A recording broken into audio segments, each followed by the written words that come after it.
this looks quite an interesting one. It's not one that you'd necessarily use in its entirety in a playing or in a phrase.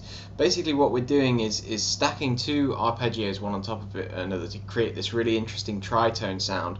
We're playing B major followed by F major, and I think I've done a lick similar to this before, but the interesting thing about this is the way we cycle through different shapes on the fretboard. It's really quite tricky. I had to practice this for a while to be able to get it out, even though it's relatively simple.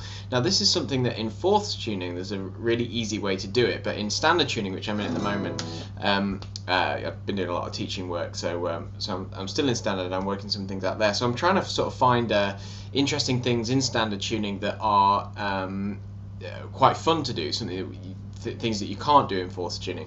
This actually does fall into the diminished scale when we stack two major scales on top of each other like this, a tritone apart.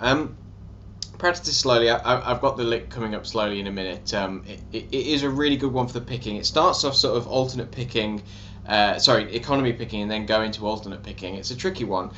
Just try and find the easiest way to play it for you, and see if you can apply this sort of weaving in and out. So we're basically sticking in one position. Try and see if you can apply that to some other licks. Maybe try and keep it in one position on the neck and find new interesting fingerings.